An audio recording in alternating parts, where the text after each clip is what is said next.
Здравствуйте, уважаемые подписчики и гости моего канала. С вами я, астролог-таролог Елена Осадчева. Сегодняшний выпуск будет посвящен очень необычной теме. И для вас она, я думаю, представляет большой интерес, так как вы мне писали в ваших запросах, комментариях о желании, чтобы я сделала это видео.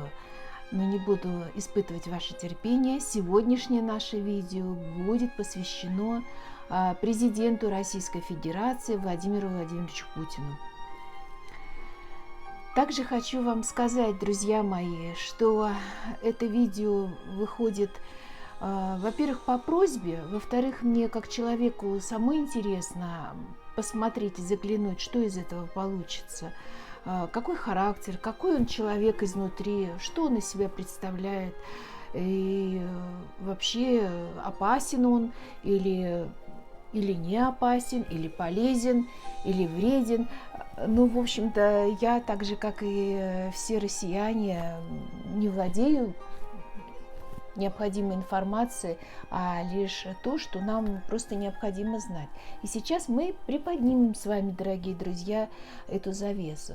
Также моя подписчица из Казахстана попросила меня сделать видео про Путина.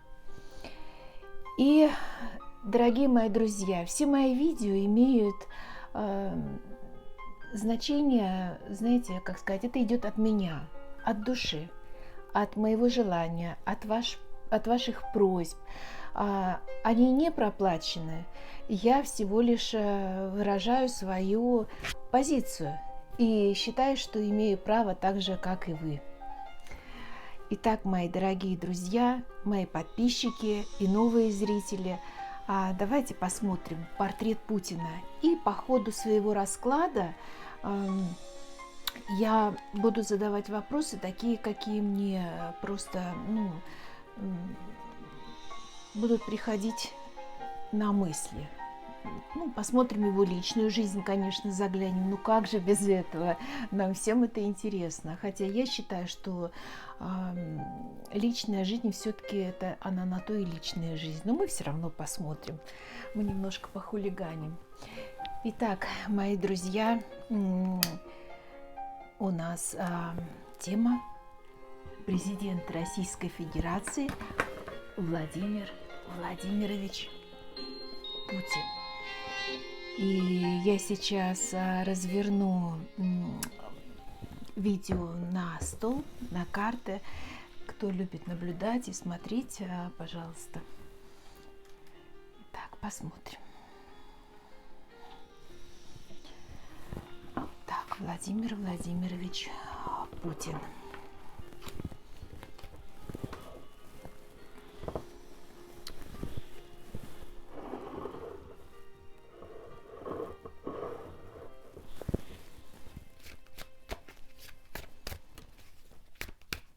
Владимир Владимирович Путин.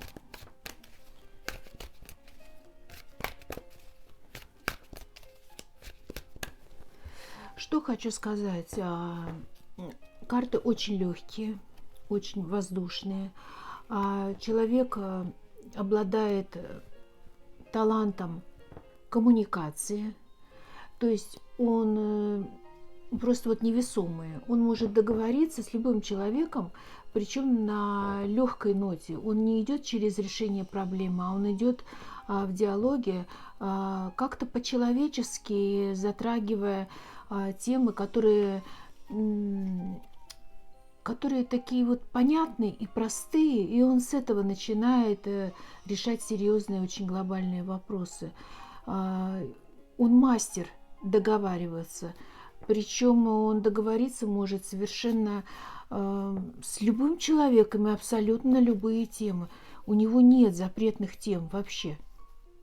То есть, если уж и говорить о дипломатии, то я бы сказала, что просто легкие, такие как пушиночки. Если говорить о дипломатии, то я думаю, что он просто мог бы стать очень хорошим дипломатом. Понятно, что это у него приобретенный навык, Раньше он таким не был. Сейчас уже начинают они тяжелеть, то, что мы про раньше говорим. Вот, но сейчас он приобрел высшее мастерство. Молодец. И решает это все в позитивном направлении, не только решает свои необходимые вопросы и задачи, да, он еще и находит компромисс, чтобы это было и другой стороне также выгодно и понятно, эта позиция. То есть мастер компромисса. Так, Путин. Что нам расскажут, покажут? Опять же, я говорю, девочки, уважаемые зрители, кто смотрит, я смотрю значение только в прямом положении. И, мои хорошие, я гадаю, расклад делаю, и карты говорят со мной. А вы уже просто как бы, ну, то, что вы говорите, это значение имеет или другое имеет значение. Ну, в общем, вы сами должны это сделать.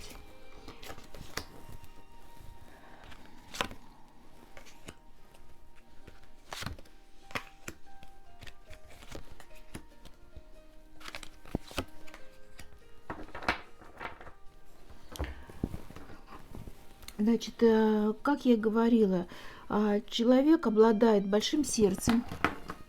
Это действительно так. Первая карта его характеризует, что этот человек не только может договориться о всех вопросах, которые стоят и задачах любой сложности, он отпирает, у него есть ключики коммуникабельности, чтобы открыть любую проблему и разрешить ее. Это человек довольно-таки сердечный. То есть с ним очень приятно поговорить, приятно пообщаться. Он имеет хороший характер, приятный. Он интересный как собеседник. В разговоре он конструктивный, довольно-таки конструктивный. И, знаете, как бы сказать, жизни, что ли, любит. Да, многие сейчас, я это чувствую, но еще бы он не любил бы жизнь бы за такие деньги. Я слышу этот просто вопрос. Дорогие друзья, дело даже не в деньгах. Мы сейчас не говорим о капитале, мы говорим о характере человека, о природных качествах его. То есть этот человек умеет поддержать беседу и умеет быть комфортным, приятным собеседником. Это врожденное. А сейчас он думает, смотрите, вышла карта башня, это говорит о том, что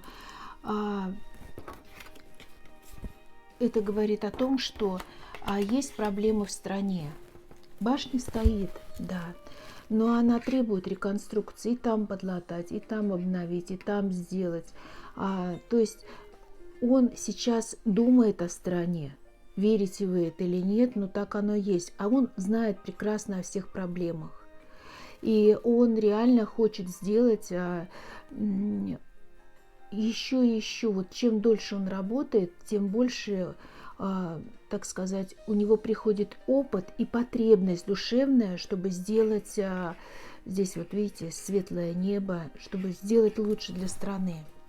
Что касается змея, дальше падает около башни. Это характеризует о врагах, хитрых, безжалостных, которые, во-первых, сплетничают много, во-вторых, подпускают, ну что змея может дать? Яд. Много-много пускают яда возле нашей страны. И хоть на карте нарисована здесь одна, а такая энергия идет, что вот здесь вот их просто полчища возле нашего государства. Только и ждут, как бы, что кто бы чтобы оступился. И возрождение, он думает о возрождении, о чем-то таком новом и интересном, чтобы это стало для страны как бы, ну, новым, полезным. Во-первых, о воспитании и образовании детей. Это вплотную сейчас возьмет, ну, будет создана программа в будущем. А дальше будет идти тема такая, чтобы детей обучить в каком-то новом формате. Вы знаете, вот идет информация, что просто-напросто вот, чтобы... То есть у нас сейчас образование, оно как будто бы, знаете, отсталое, что ли, ребенок здесь босой. И это говорит о том, что наши дети, они, ну, мы говорим о всей массе, да, что наши дети, они как бы по миру, даже если выпустить в Европу, или что мало кто знает со школы, например, языки хорошо владеет, мало кто в чем разбирается, то есть они вот как бы босые, что ли, наши дети. И сейчас будет идти программа на то, чтобы, скорее всего, укреплять языки, с языковой формы начнется. Ну, это, к сожалению, это не так быстро будет, но, в общем-то, как вот европейские страны, допустим, в школе, ну, без разницы какие-то страны, даже Польшу взять, что там из школы выходят, уже знают, прекрасно владеют, допустим, языком английским свободно. Наши, к сожалению, нет, если это не спецшкола. То есть вопрос этот сейчас будет стоять. Это вот, что вот здесь они сказали. Экономическая ситуация в стране. Экономическая. Что будет с Россией, как это выглядит и что сейчас происходит реально в стране. Карты опять легкие. Это говорит о том, что у нас экономическое положение довольно-таки неплохое. Страна стабильная, экономика стабильная. Другое дело, что она требует обновления, и не во всем мы успеваем, вернее, не опережаем, да? Но какие-то части, вот карта суда вышла, да, но какие-то, как сказать, здесь идет, что сейчас все направление идет на IT-технологии. Здесь, посмотрите, вот такие лучи, как бабочка. Ну, я не знаю, как я не так смотрю, но, в общем-то, на передачу информации. И раньше мы за космос, а сейчас вот как бы идет за IT-технологии. Вот у нас задача так идет в России. То есть, если вы хотите, ребят, обучать, ну, во-первых, по талантам надо, конечно, и смотреть призвание, какому ребенку что нравится, да. Вот. Я, например, с компьютером на «вы». Так, экономика. Очень много есть людей недовольных, которые, знаете, работали раньше на заводах, на фабриках. Вот этот вот пласт, который еще могут работать, да, они потеряли как бы фабрики и заводы. Вот карта очень сильно похолодели, да, вот люди этого формата, они привыкли просто ходить на фабрику, ходить на заводы, ходить на стройку, им все была жизнь ясная и понятная, они бы и сейчас ходили бы и работали, допустим. Да, все правильно. Сейчас у нас мир поменялся. Как же, допустим, Владимир Владимирович думает на эту тему? Что вот он думает вообще? Возрождать, допустим. Да, больная тема, эти фабрики, заводы, потому что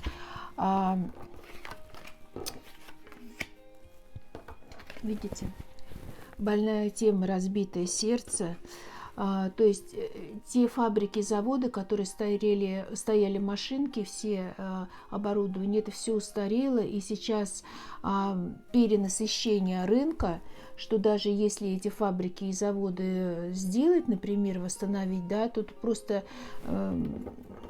ну, проще закупить за границей.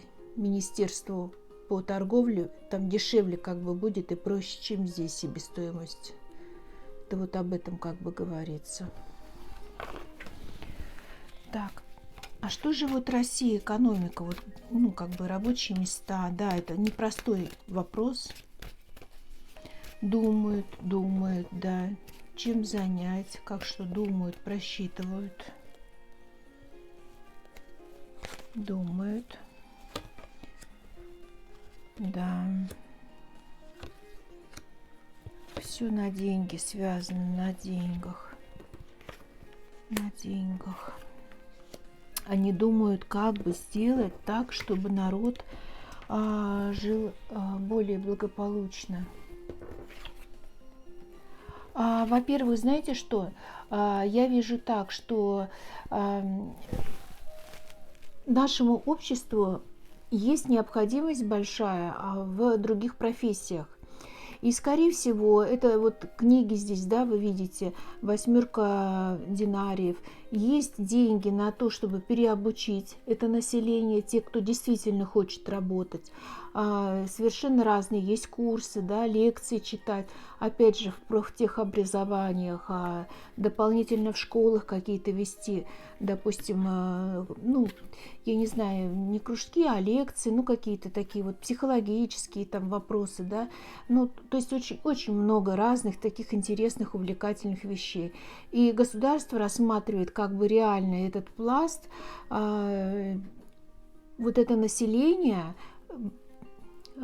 приспособить к воспитательной части нашего подрастающего поколения, чтобы и они зарабатывали эти деньги, и в то же время был какой-то интерес в общении. Вот думают об этом. Все равно это будет, ну, будет поддержка.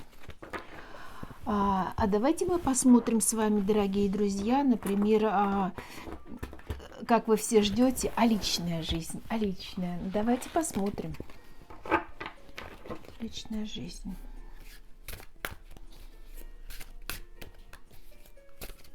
Очень закрытый человек, карты холодные. Очень не любит, когда касаются личной жизни. Очень трепетно относятся к этому, ко всему. Ощущается чувство даже боли какой-то.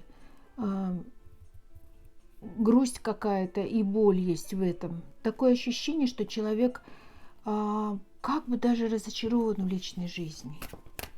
Вот такое ощущение. То ли он сожалеет, что что-то не получилось, то ли сожалеет, что он это по-другому себе представлял вообще в жизни как-то. Но вот человек к личной жизни относится как-то вот просто очень холодно, и тема закрыта. Но все-таки, как я обещала, я позволю посмотреть.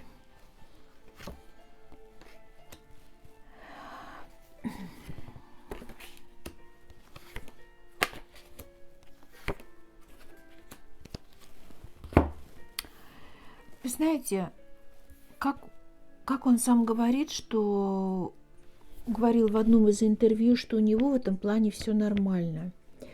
Человек настолько мыслит глобально, да, что он радеет за страну. Верите вы мне или нет? Карта здесь вот астрологическое значение телец, а это постоянство, благородство, земледелие, да, вот животноводство. Здесь в руках маленький ягненочек, да, на руках у мужчины. И Венера внизу, Сатурн, то есть стабильность, да, карта очень зеленая, расцветки плодородия, да, пшеница, поспел урожай. То есть человек довольно-таки зрелый, и он, как в нашем понимании, да, вот простых людей, обывателей, у него семья – это наша страна, вот просто наша страна. Вот, например, мы владеем, допустим, одной машиной, да, допустим, одной квартирой, там, одной дачей, там, в среднем, как бы вот так вот, да, а вот у него, допустим, много городов, много людей, и он мыслит иначе совершенно, потому что, ну, как бы, понимаете, стать президентом, это же не просто так захотел и стал, но это человек помеченный, который по судьбе он просто-напросто стал. Так ему было уготовано, и поэтому он радеет и очень хочет след после оставить такой, знаете, страны процветания и страны больших-больших ресурсов. Что касается женщин, ну, этих женщин очень много. Для него это больная тема, однозначно. Этих красоток очень много.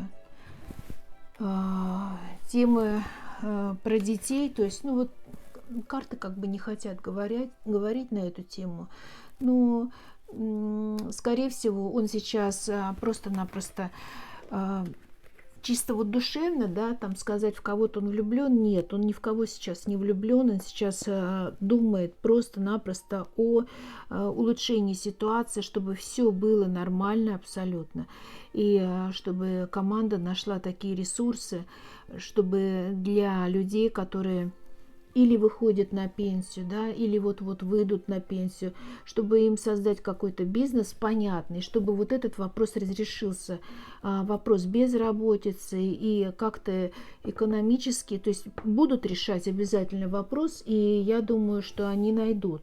И что самое главное, знаете, что это будет посвящено будущему поколению, потому что Россия корабль огромный, и просто так нельзя, допустим, поворачивать влево-вправо. Это сразу, ну как, неправильно, да, это все медленно происходит, но Россия, она будет процветать, она стоит стабильно.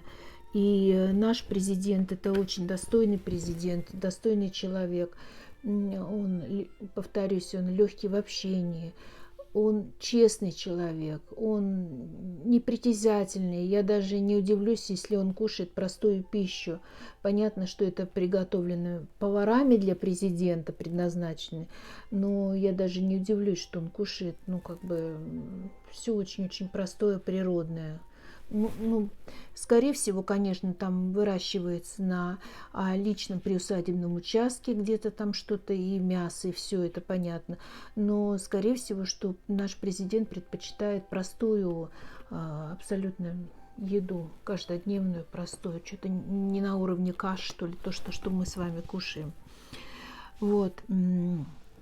Так что красавицы, они, ну, большое значение для него не имеют, просто как бы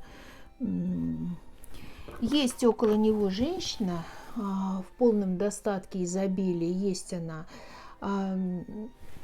Так что у него в этом плане как бы все нормально. Но сказать, что она занимает больше, чем нужно, нет. Она на своем месте, на женском, а он на мужском.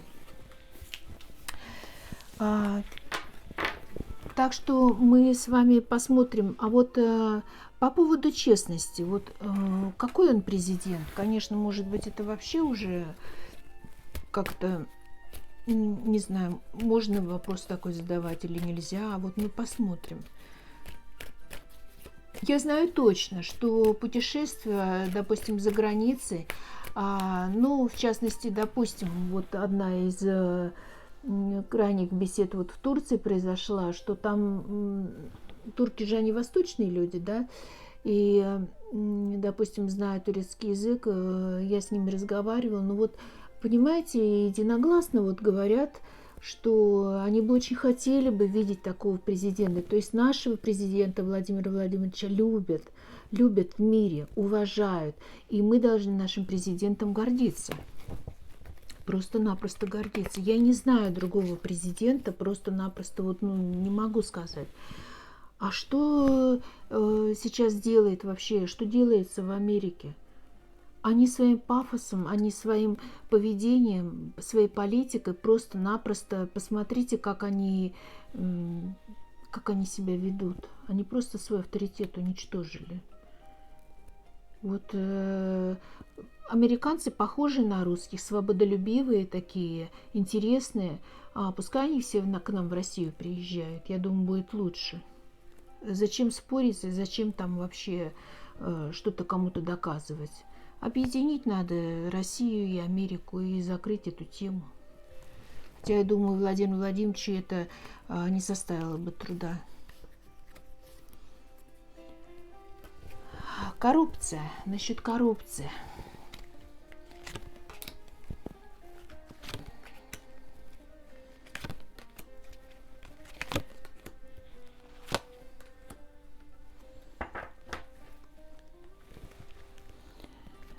Так, будет ли вестись направление в поиске?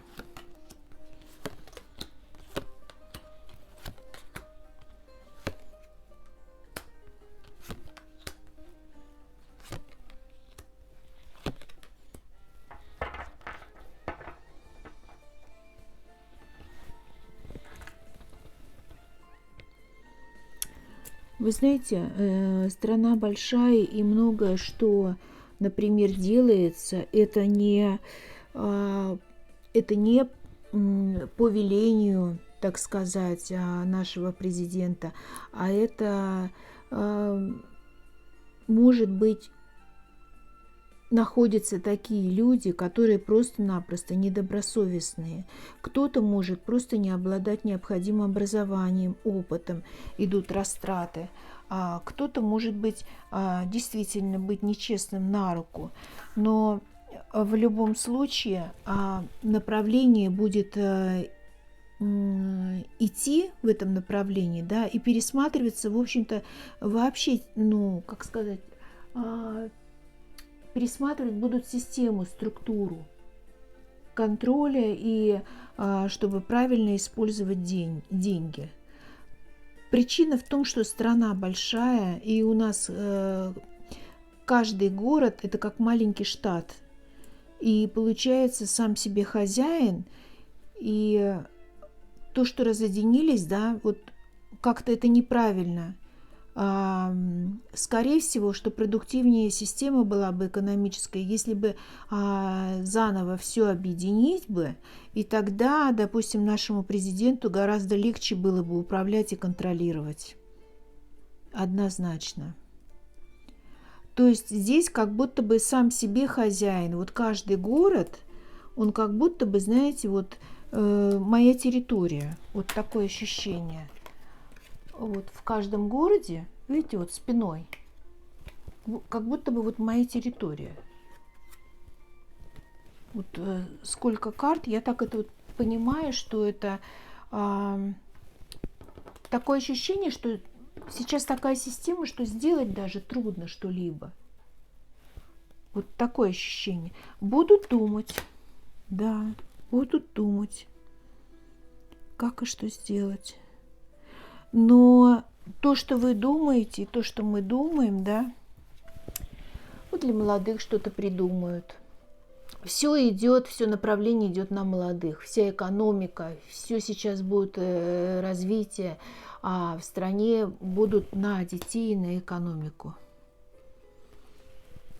Будут перемены, однозначно будут, но все это на новое поколение будет смотреться. Это хорошо, потому что у нас с вами как бы одно поколение, а у наших детей и внуков, и будущего, как бы, это же другие поколения. Главное, чтобы им жилось хорошо, чтобы они все-таки получили образование, нашли место применения своим знаниям. И как бы так. Ну, вот такой у нас получился с вами расклад.